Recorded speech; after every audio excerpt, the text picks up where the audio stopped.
Assalamualaikum warahmatullahi wabarakatuh. Selamat pagi dan salam sejahtera bagi kita semua. Bapak, Ibu, dan teman-teman semua, selamat datang kembali di kanal YouTube Edukasi Audit Keuangan dan Perbankan yang terus menemani teman-teman semua. Pertama-tama saya ingin mengucapkan terima kasih yang sebesar-besarnya kepada Anda semua, para penonton setia yang tak pernah lelah menyimak, belajar, dan bertumbuh bersama kami. Izinkanlah saya bertanya secara jujur dan langsung. Berapa banyak dari kita yang merasa sudah cukup pintar saat menghadapi wawancara atau integrasi dalam dunia kerja profesional? Padahal kenyataannya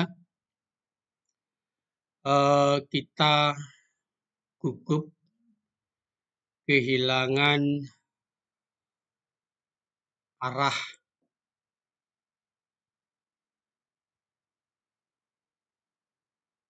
bahkan kadang justru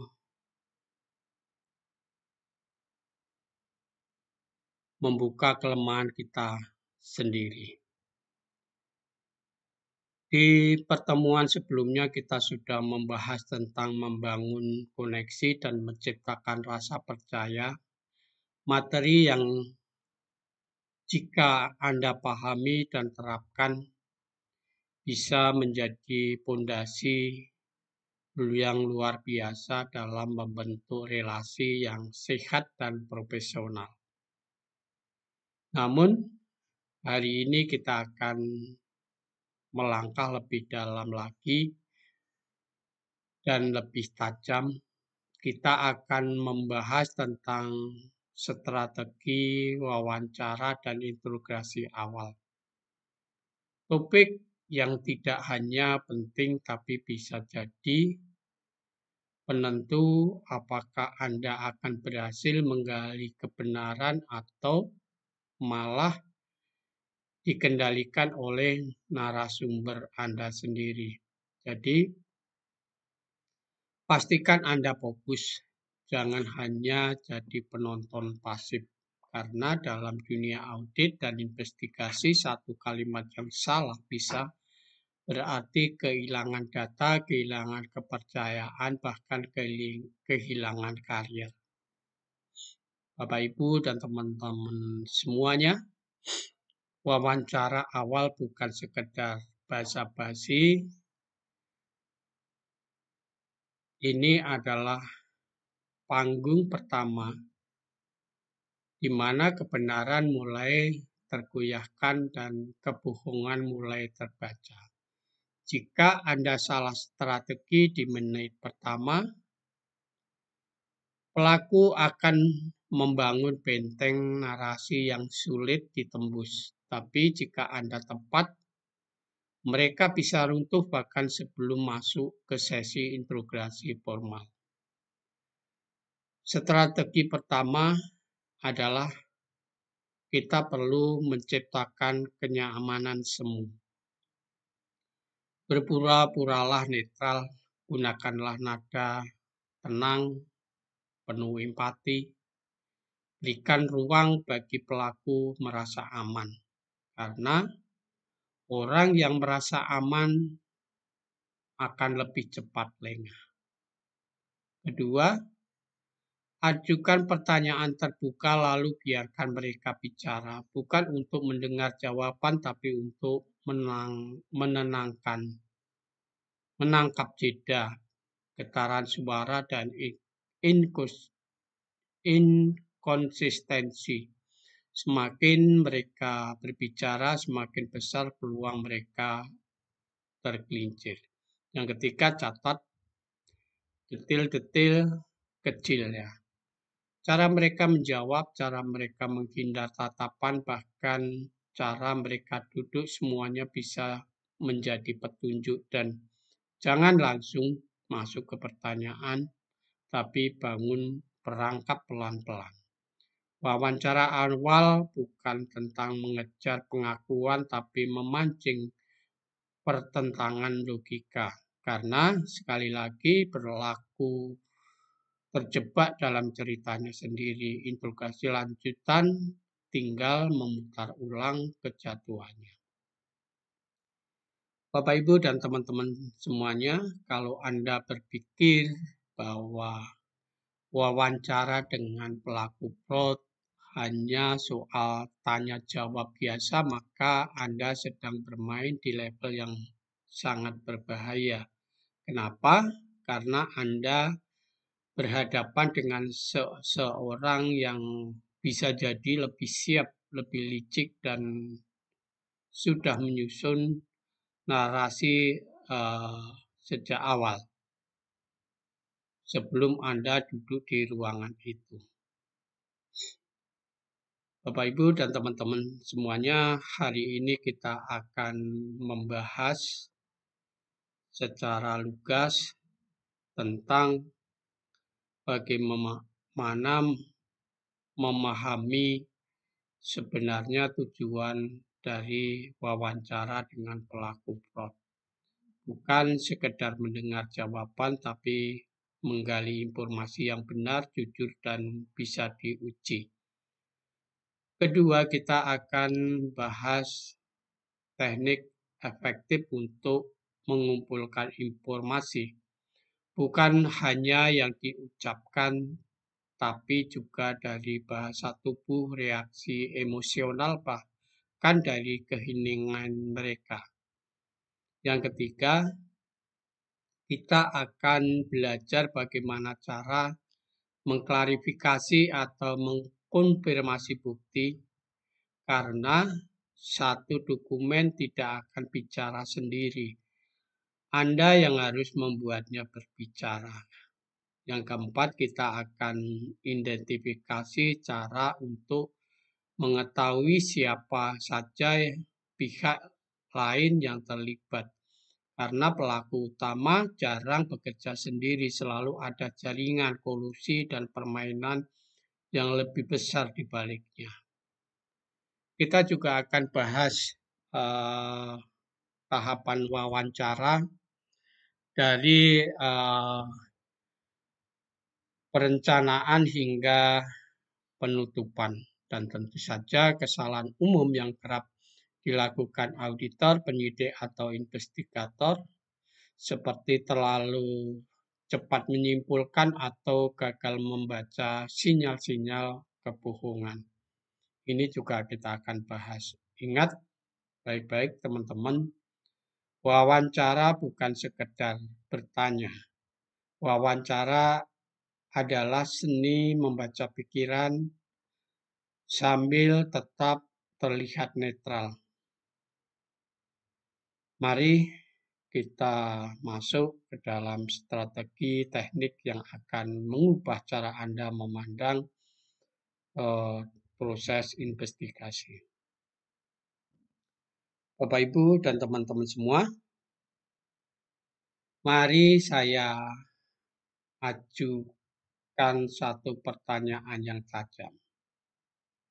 Jika Anda diberi kesempatan duduk satu meja dengan pelaku fraud, apakah Anda siap menggali kebenaran atau justru akan digiring masuk ke dalam permainan mereka? Wawancara dengan pelaku fraud bukan ajang untuk unjuk kuasa. Ini adalah proses menggali informasi melalui tanya jawab yang terstruktur.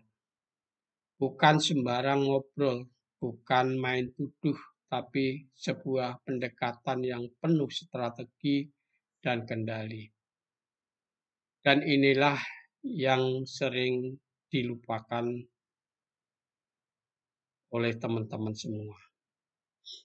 Pendekatan harus terbuka dan netral. Anda sedang berbicara dengan seseorang yang mungkin baru saja menggelapkan dana perusahaan, tapi Jika Anda datang dengan sikap menghakimi sejak awal, maka yang Anda dapat bukan kejujuran, melainkan kebohongan yang dibungkus rapi. Ingat, wawancara ini dilakukan sebelum masuk ke dalam tahap interogasi. Kenapa? Karena disinilah Anda bisa menilai apakah orang ini kooperatif, apakah dia merasa bersalah, atau justru sedang menyusun sandiwara yang lebih rumit dari yang Anda kira. Wawancara adalah panggung awal. Jika Anda gagal menguasai suasana ini, jangan harap bisa mengungkapkan apapun di tahap interogasi nanti. Jadi, pertanyaannya sekarang, siapa yang akan memimpin permainan? Anda atau mereka atau pelaku fraud? Bapak, Ibu, dan teman-teman semua, mari kita buka fakta yang sering kita abaikan. Pelaku fraud jarang terlihat seperti penjahat. Mereka bisa saja tampil rapi, tenang, bahkan lebih sopan dari Anda. Tapi justru di balik ketenangan itulah kebohongan sering tersembunyi. Jadi, apa sebenarnya tujuan kita mewawancarai pelaku fraud? Bukan sekedar untuk menangkap basah atau mencari pengakuan. Tujuan pertama adalah memahami perspektif pelaku terhadap kejadian. Bagaimana mereka membenarkan tindakannya? Apakah mereka merasa terpaksa, tergoda, atau merasa sistem perusahaan memang lemah dan layak dibobol? Kedua, kita ingin membangun baseline perilaku dan pola jawaban. Kenapa ini penting? Karena disinilah kita mulai membaca ritme kebohongan. Cara bicara, gestur, pengulangan kata, atau justru penghindaran topik, semua itu jadi petunjuk awal sebelum kita masuk ke wilayah yang lebih dalam. Dan yang ketiga, teman-teman, wawancara ini adalah momen krusial untuk menyaring informasi awal yang akan kita susun sebagai strategi lanjutan. Informasi ini bisa membuka celah untuk menemukan bukti tambahan, mengidentifikasi aktor lain, atau menyusun pertanyaan jebakan di tahap interogasi berikutnya.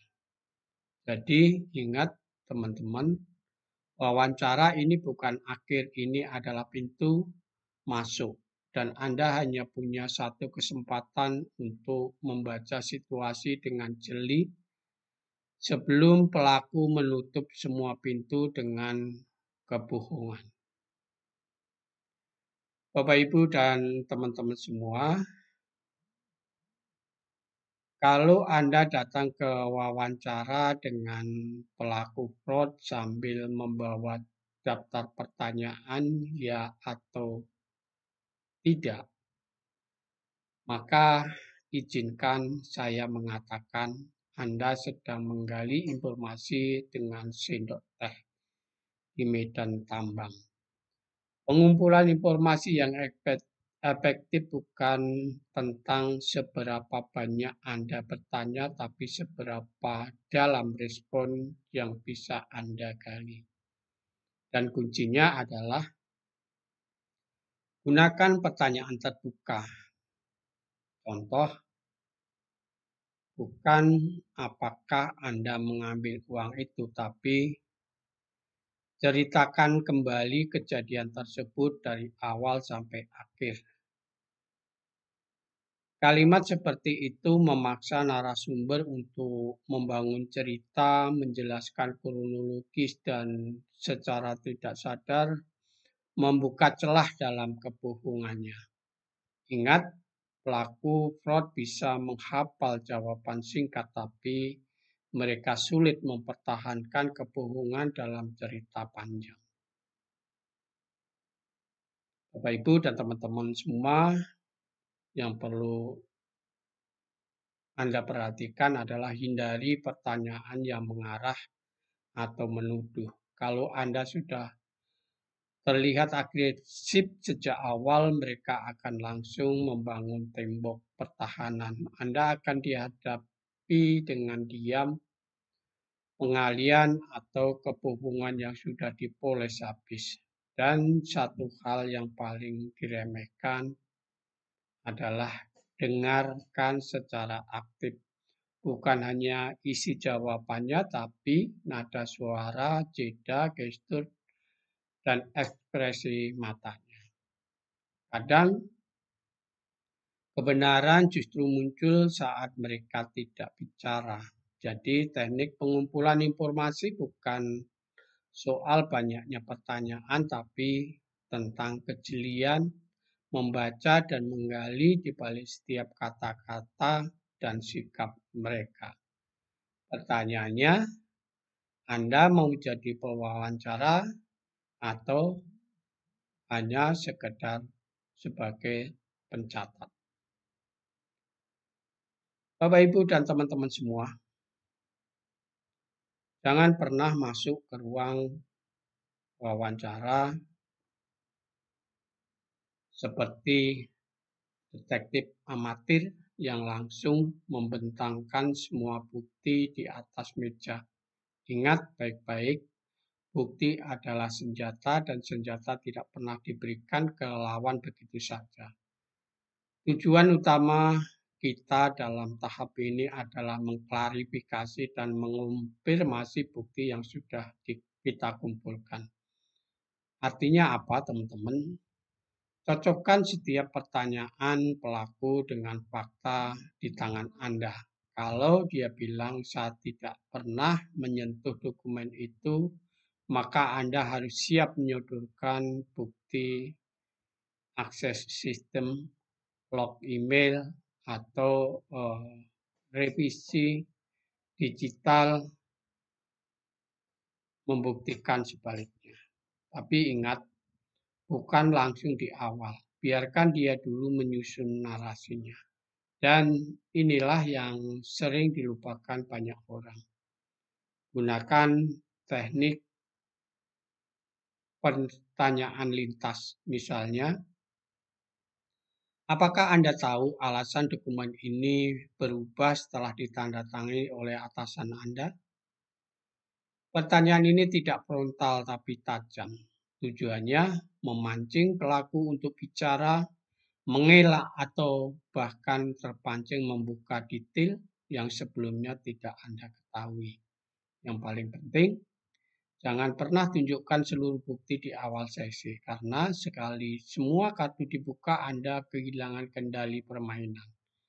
Biarkan wawancara ini jadi permainan catur. Anda tahu 10 langkah ke depan, dia baru berpikir langkah pertama. Jadi, siapakah yang Anda inginkan jadi pengendali ruangan? Anda atau pelaku yang sudah terbiasa memanipulasi pernyataan? Bapak, Ibu, dan teman-teman semua, satu hal yang harus kita pahami dalam kasus fraud adalah pelaku jarang bermain sendirian. Jika Anda harus fokus pada satu orang, bisa jadi Anda sedang melepaskan aktor utama yang justru ada di balik layar. Tugas kita bukan hanya menangkap tangan yang mencuri, tapi juga menemukan siapa yang menyuruh, siapa yang menutup mata, dan siapa yang ikut menikmati hasilnya. Itulah kenapa dalam wawancara mengidentifikasi pihak lain yang terlibat adalah kunci. Terus yang jadi pertanyaan adalah caranya bagaimana? Tanyakan hubungan dan interaksi pelaku dengan pihak lain. Buat pertanyaan seolah ringan, padahal sebenarnya sedang mengorek peta jaringan. Siapa saja yang biasa Anda koordinasikan dalam proses ini? Siapa yang biasa Anda minta persetujuan sebelum transaksi ini dilakukan? Ini adalah contoh pertanyaan yang bisa kita ajukan. Dan jangan ragu gunakan pertanyaan pancingan seperti apakah Anda bekerja sendiri atau ada bantuan dari rekan lain? Percayalah, ekspresi wajah, jeda, bahkan senyum tipis bisa jadi sinyal bahwa ada lebih dari satu pelaku. Perhatikan dengan sangat teliti saat Anda mulai menyebut nama-nama spesifik. Apakah dia gugup, menoleh, mencari-cari jawaban? Itulah detik-detik emas yang sering luput dari perhatian pewawancara biasa.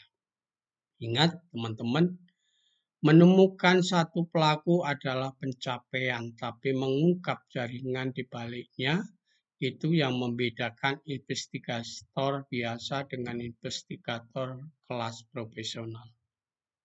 Yang jadi pertanyaan, siapakah Anda untuk naik kelas?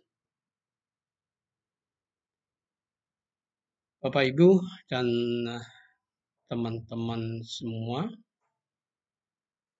kalau Anda masih berpikir bahwa pengakuan bisa dipaksa dengan tekanan, gertakan, atau intimidasi, maka izinkan saya katakan Anda bukan sedang mewawancarai pelaku fraud, Anda sedang merusak peluang emas.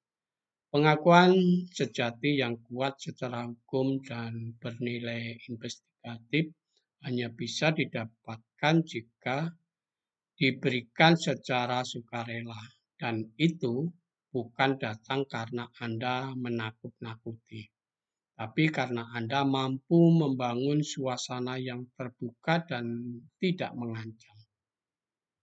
Coba pikirkan teman-teman, siapa yang lebih mungkin membuka rahasia? Orang yang merasa ditekan atau orang yang merasa didengar?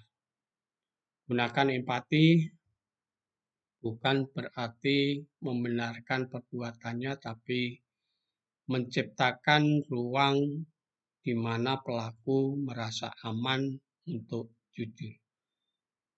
Kadang yang mereka butuhkan hanyalah satu kalimat seperti saya paham, semua orang bisa terpleset.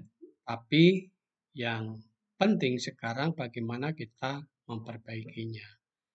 Dan kuncinya di sini. Biarkan pelaku merasa bahwa keputusan untuk bicara adalah miliknya sendiri. Karena ketika seseorang merasa dipaksa, mereka akan melawan.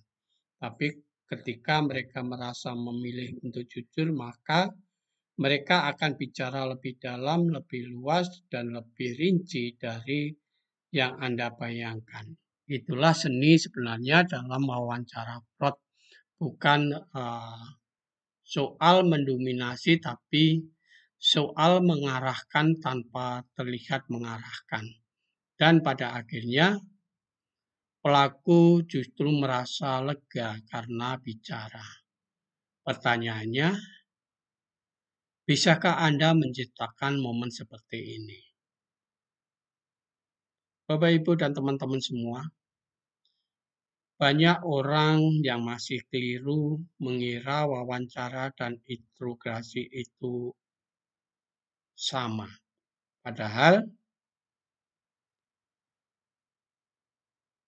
dalam dunia investigasi menyamakan keduanya adalah kesalahan fatal. Kenapa? Karena masing-masing punya senjata, waktu, dan tujuan yang sangat berbeda. Mari kita buka secara mendalam tentang perbedaan ini. Wawancara adalah proses awal. Tujuannya adalah untuk mengumpulkan informasi. Anda datang dengan sikap netral, non-konfrontatif, Anda menggali cerita, bukan menyerang. Disinilah Anda membangun kepercayaan, membaca pola, dan menyusun strategis. Tapi ketika Anda masuk ke ranah integrasi, situasi akan berubah total. Tujuan Anda sekarang adalah mengonfirmasi dan menggali pengakuan. Gaya komunikasinya lebih tegas, lebih mendesak, bukan lagi membiarkan narasumber bercerita bebas, tapi mulai menekan inkonsistensi, membuka kebohongan, dan memojokkan dengan bukti-bukti yang konkret. Dan inilah yang krusial.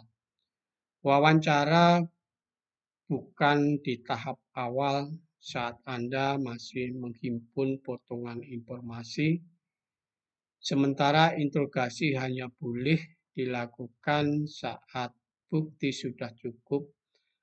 Masuk ke sesi interogasi tanpa bekal yang kuat.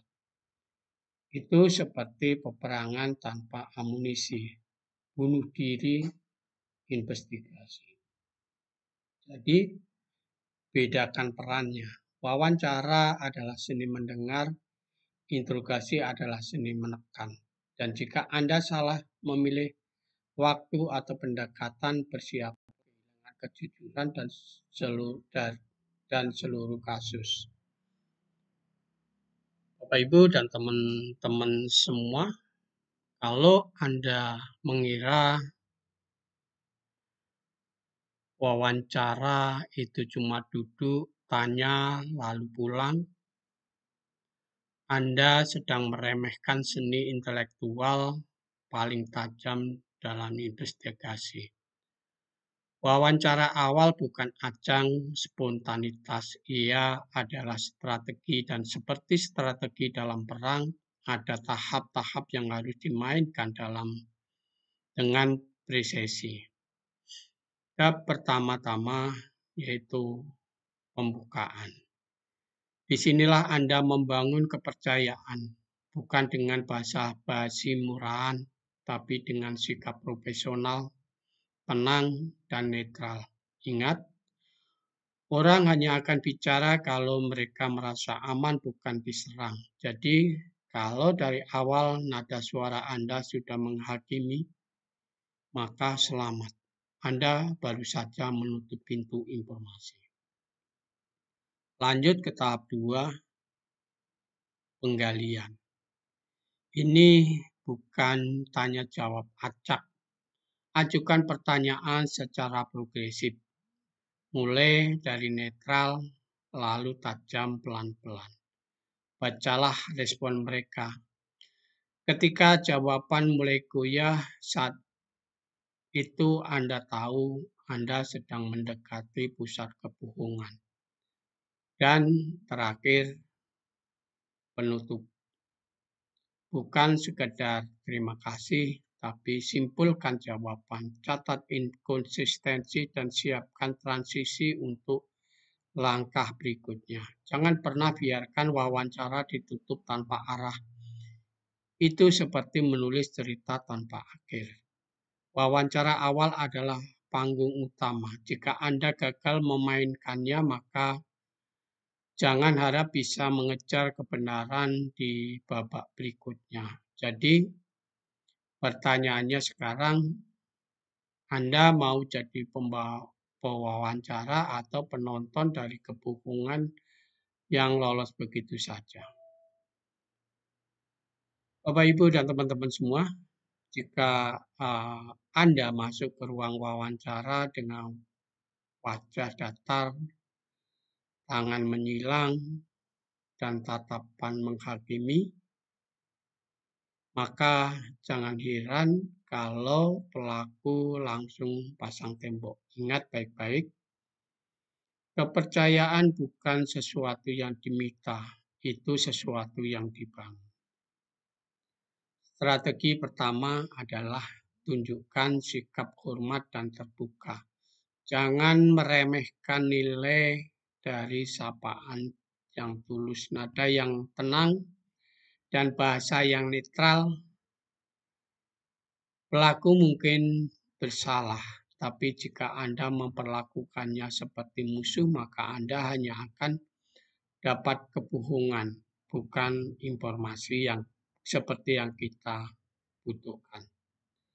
Kedua, hindari bahasa tubuh yang menekan. Jangan duduk seperti interrogator di film kriminal.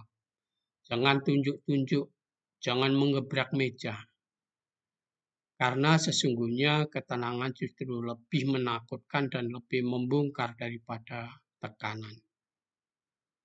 Posisi duduk sejajar, tangan terbuka, kontak mata yang tidak mengintimidasi. Itulah bahasa tubuh seorang profesional. Dan ini yang sering dilupakan. Gunakan nama pelaku saat bertanya. Contoh, Pak Andi, boleh saya tanya, bagaimana proses pengambilan keputusan saat itu? Dengan menyebut nama, Anda sedang membangun kedekatan psikologis. Anda tidak bicara pada pelaku, tapi pada manusia yang bernama Andi.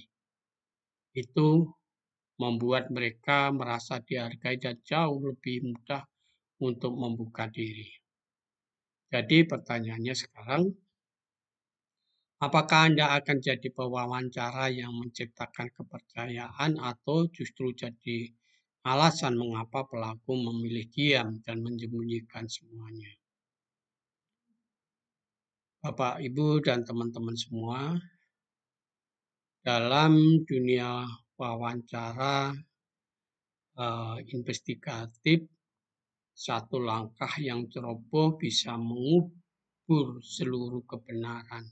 Dan sayangnya kesalahan fatal justru sering datang bukan dari pelaku tapi dari pewawancaranya sendiri. Kesalahan pertama, menunjukkan emosi pribadi saat mendengarkan pengakuan. Pelaku baru mulai terbuka, Anda malah marah, kaget, atau menunjukkan jijik. Hebat, Anda baru saja menutup pintu yang tadinya susah payah Anda buka. Ingat, Anda bukan hakim. Tahan emosi dan tetap profesional karena tujuan Anda bukan membalas tapi membongkar. Kesalahan kedua, menginterupsi terlalu sering. Pelaku mulai bercerita lalu Anda potong karena ingin cepat tahu. Itu sama saja seperti menggali sumur lalu menyumbat mata airnya. Biarkan mereka bicara, kadang informasi paling berharga muncul justru saat mereka merasa tidak dihakimi. Dan yang paling parah, kita terlalu cepat menyimpulkan atau langsung mengonfrontasi. Baru 5 menit bicara, Anda sudah bilang, jadi Anda pelakunya kan? Selamat, Anda bukan pewawancara. Anda baru saja jadi pengacara pihak lawan. Karena ketika pelaku merasa diserang, mereka tidak akan memberi Anda kebenaran, hanya kebohongan yang makin rapi. Jadi, mau wawancara yang produktif atau hanya sesi emosional yang mempermalukan Anda sendiri. Hati-hati, bukan cuma pelaku yang bisa membuat kasus ini gagal, kadang pewawancara yang buruk adalah penyebab utamanya. Bapak, Ibu, dan teman-teman semua, mari kita luruskan satu hal. Keberhasilan wawancara itu bukan diukur dari seberapa galak Anda bertanya atau beberapa kali pelaku terdiam. Keberhasilan wawancara yang sesungguhnya adalah ketika Anda pulang bukan hanya dengan catatan tapi dengan kebenaran. Pertanyaannya, bagaimana mengevaluasi apakah wawancara Anda sukses? Pertama, lihat apakah informasi yang diberikan konsisten dan logis. Kalau ceritanya berputar-putar, berubah 5 menit atau terdengar seperti sinetron penuh drama, maka ada dua kemungkinan. Pelakunya berbohong atau Anda belum cukup pandai menggali. Yang kedua, perhatikan apakah pelaku mulai kooperatif atau terbuka. Wawancara yang berhasil bukan yang penuh intimidasi, tapi yang pelakunya mulai bercerita tanpa diminta. Kalau mereka mulai melengkapi jawabannya sendiri, mengakui celah dan bahkan menyebutkan nama-nama lain, Anda sedang menyentuh intinya. Dan terakhir, ukur tingkat ketegangan dalam ruangan. Kalau suasana terlalu panas, penuh defensif, atau bahkan nyaris konflik, itu tandanya pendekatan Anda terlalu kasar. Wawancara yang baik seharusnya terasa seperti percakapan serius, bukan arena gulat mental. Jadi, evaluasi dengan jujur apakah Anda tadi menggali informasi atau sekedar memprovokasi. Apakah pelaku bicara karena merasa aman atau karena ingin segera keluar ruangan Anda. Karena dalam dunia investigasi, wawancara yang berhasil bukan soal menang debat, tapi soal menang data. Bapak, Ibu, dan teman-teman semuanya, kalau Anda mengira interogasi adalah titik awal investigasi, Anda sedang membangun tanpa pondasi. Wawancara awal itulah pondasinya. Dan ingat, pondasi yang rapuh sama dengan interogasi yang gagal. Mengapa? Wawancara begitu krusial, karena disinilah kita memetakan medan. Teknik tanya jawab yang efektif dan empatik akan membuka ruang informasi yang tidak bisa Anda paksa keluar saat interogasi. Setiap pelaku merasa didengar, bukan dihakimi. Mereka mulai berbicara lebih dari yang Anda harapkan. Tapi ingat baik-baik, keberhasilan bukan soal seberapa keras Anda menekan, tapi seberapa cerdas Anda mendekat. Yang dibutuhkan adalah bukan otot, tetapi otak. Bukan ancaman, tapi pendekatan. Inilah seni audit investigasi modern.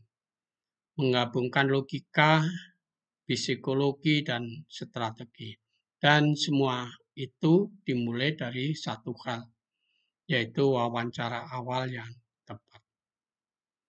Jika Anda tertarik mendalami teknik audit investigasi atau ingin memperkuat kompetensi di lapangan, jangan ragu untuk hubungi kami via email suharno.hadisumarso@gmail.com, karena investigasi bukan soal mencari kambing hitam, tapi menemukan kebenaran tersembunyi.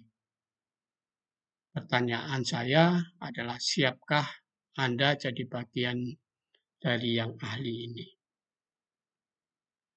Bapak, Ibu, dan teman-teman semua, hari ini kita sudah bongkar bersama bahwa wawancara awal bukan sekedar formalitas. Wawancara awal adalah fondasi, senjata, dan pemetaan awal dalam pertarungan melawan fraud. Anda gagal di tahap ini, maka interogasi selanjutnya tak lebih dari sekadar drama tanpa arah. Kita telah bahas bagaimana strategi membangun kepercayaan, teknik menggali informasi tanpa tekanan, dan dan betapa pentingnya menjaga sikap-sikap netral tetapi tajam. Dan satu hal yang perlu Anda camkan, dalam dunia audit investigasi, pendekatan jauh lebih mematikan daripada intimidasi. Kebenaran tidak akan muncul dari tekanan, tapi ruang yang Anda ciptakan untuk bicara. Terima kasih teman-teman atas perhatian dan kesetiaannya. Anda menyimak YouTube channel edukasi audit keuangan dan perbankan. Dukungan Anda adalah energi kami untuk terus menyajikan konten edukatif dan strategi langsung dari medan praktek investigasi. Dan jangan lewatkan pertemuan berikutnya. Kita akan masuk ke phase berikutnya yang lebih tajam dan penuh dinamika, yaitu tentang teknik interogasi pelaku fraud.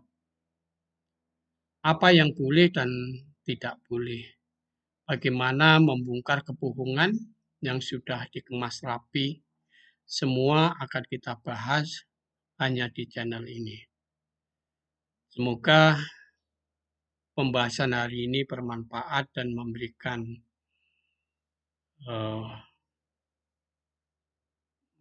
masukan yang berharga untuk pengembangan teman-teman semua. Sampai jumpa dan tetap kritis karena integritas bukan pilihan tapi menjadi suatu keharusan bagi kita semua. Terima kasih.